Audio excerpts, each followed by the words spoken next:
Well, guys, I guess we're going to be taking a break from talking about the you-know-what for a little bit. At least for this particular video. I don't think I have to tell you, unless you've been living under a rock this morning. There was a horrible attack in the old city of Jerusalem, particularly in the Muslim quarter, and a few Jews were attacked. Not all of them, Baruch Hashem, died, but there was one who died in particular, and his name was Eliyahu David K. He was a 26-year-old guy, Oleh Hadash, moved to Israel from South Africa. I think he was a Lubavitcher because a very well-known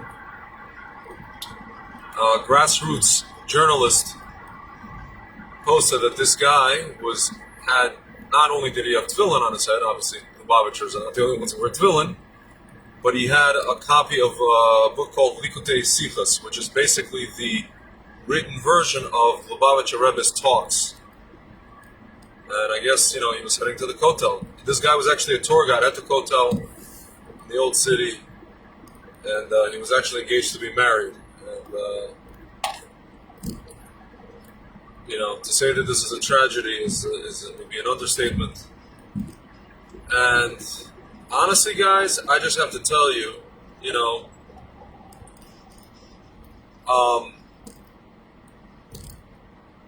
I always hear a lot of, people in the Orthodox world, whether they are Lubavitch or just what you call mainstream Orthodox, whatever you want to call it, Litvak, or modern Orthodox, or Rav Kook, or Sephardi, or Ashkenazi.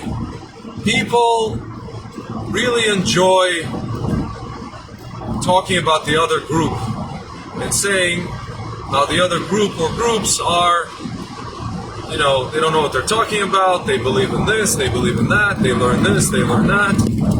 These guys don't learn enough of this, these guys learn too much of that, these guys do things like this, oh, look at them, these guys are clowns, these guys are this, oh, what am I of this, what am I of that, da da da da da da da da da da. As Jose Marino once said, Papa Pia Papa Pa, Papa Pia Papa Pa. If you guys ever seen, the Tottenham, what is it called? The documentary about the Tottenham soccer team, I hear a lot of Papa Pia Papa Pa, Papa Pia Papa Pa. That's what I hear from my fellow Torah Jews. My friends, as a friend of mine likes to say, I got news for you. Our enemies do not give a damn about our Papa Pia Papa Pa, Papa Pia Papa Pa. All they care is that we're a Jew. I was talking to this guy. I don't even know why I was doing this, but I guess sometimes you get trapped in this what I call rabbit hole of idiocy or moronicism, right? Arguing with this, actually, I would say pro-Israel guy from the Emirates. He's an Arab. And I said, somebody wrote that this guy's an Islamic terrorist, the guy who perpetrated this. And he said, don't say Islamic, whatever, it's going to, cast aspersions on a whole, billions of people. And I said, listen, man, what do you want me to call the guy? Zoroastrian terrorist? Baha'i terrorist? The guy is screaming Allahu Akbar as he's shooting the person, as he's shooting the Jew with a submachine gun. He's screaming Allahu Akbar. Because it's a mitzvah for him to, quote unquote, a mitzvah for him to do that in his religion. You want to call him a Zoroastrian? What do you want to call him? No, just call him whatever, blah, blah, blah. And I said to him, listen, my friend, I don't see billions of people, Muslims, coming out in protest against, he's a member of Hamas, this guy. Hamas, ISIS, Al-Qaeda, I don't see it. I said, when the IDF goes to do their operations, I see all these regular moderate Muslims coming out in protest. I see regular moderate Muslims beating the ever-living daylights out of an anti-Zionist Hassid, Yoli, in Williamsburg and Borough Park and Muncie. And I asked the guy, I'm like, what does this Yoli anti-Zionist have to do with Iran Biton of the IDF, who's going into Gaza? What do the two have to do with each other? And the guy was not able to answer my question. And my question is not meant to be answered. The answer to my question is they have everything to do with each other because they both have a neshama, my friends. And our enemies can see, all they see is that we actually have a Jewish neshama. They cannot see the difference between Chabad and Litvak and Rav Kook and Settler and Sephardi and Ashkenazi and Breslev and this and On and Sadmer and Zionist and anti-Zionist and Dati Lumi and Shmati Lumi and Papapia Papapa Papapia Papapa. They cannot see the difference between those things. All they see is a Jew. And they must kill a Jew, whether his name is Yoel Teitelbaum or Iran Biton. Okay? My friends, enough is enough. Enough is enough of this. You understand? And frankly, guys, my friend Ephraim said, I don't understand these Arabs. They're wasting bullets. The Israeli government is doing a fantastic job doing what it's doing to its own people. All the Arabs have to do now is sit back and put up their feet, okay, and watch, grab the popcorn or the hummus or the falafel or whatever it is they eat as a snack and do their thing, okay? And I told my friend Ephraim, well, Ephraim, you just don't understand, man. It doesn't matter because he doesn't care that the Jew, he knows that the Jew, it's not a mitzvah for a Jew to do X, Y, and Z to his own people.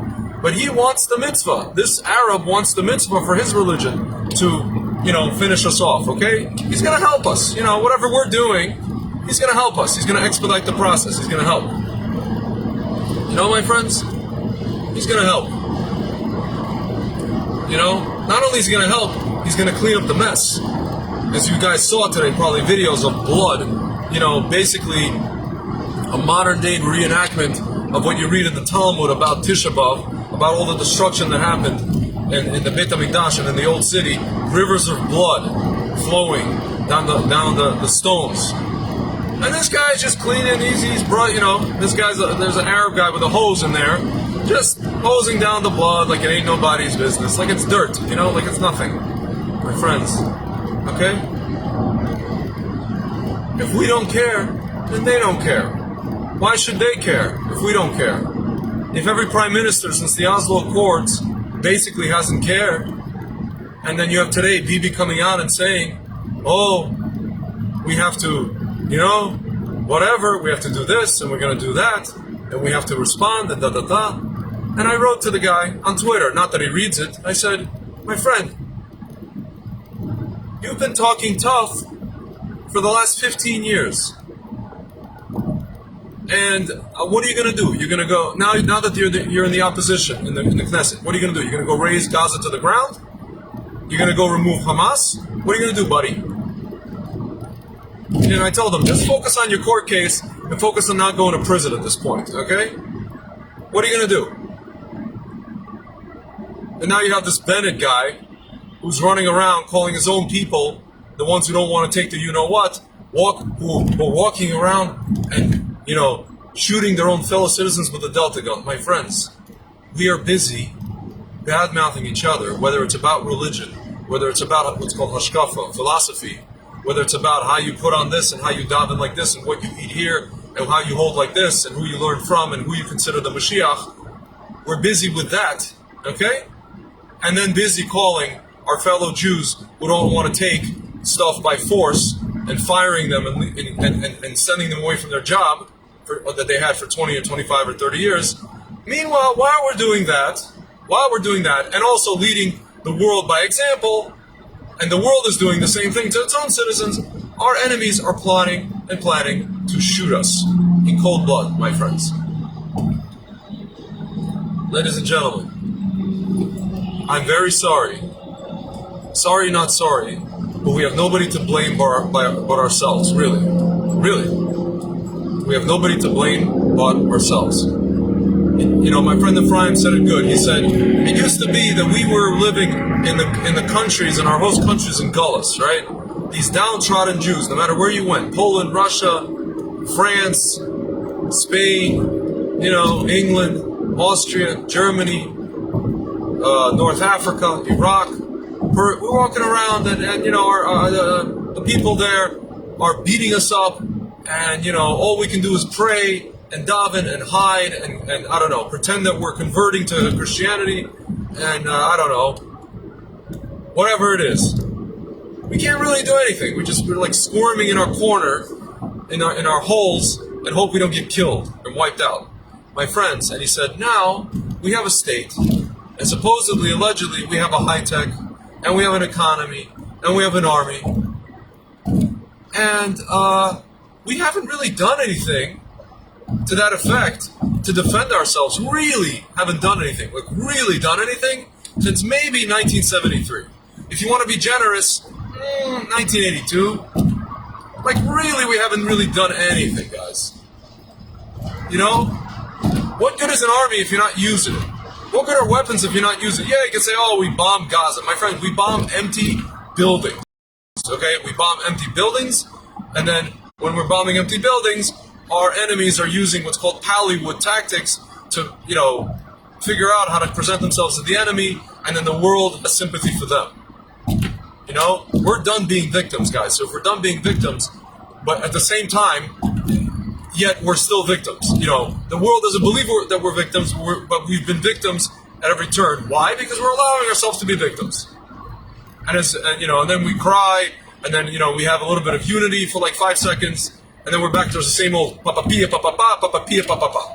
And again, and the three boys, and again, and the terror, and Harnoff, and again, and this, and again, another attack, and again, papa pia papa, and then back to papa pia papa pa papa pia papa pa. Look for Chabad, Sephardi, Ashkenazi, Beit Breslov. Go blank yourself, okay? Seriously. Just go blank yourself already. With your papa pia papa pa. Nobody needs it.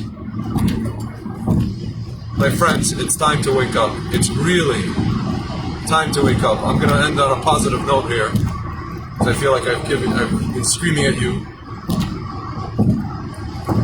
This boy's name is Eliyahu David. I really hope that this boy, wherever he is, he talks to the Rebbe, and he talks to Hashem, and he says, listen, let's just bring Eliyahu, and let's bring Mashiach ben David, and let's already end the torture and the madness for the Jewish people, and by extension for the world. Let's be done with it, my friends. It's enough. Enough is enough.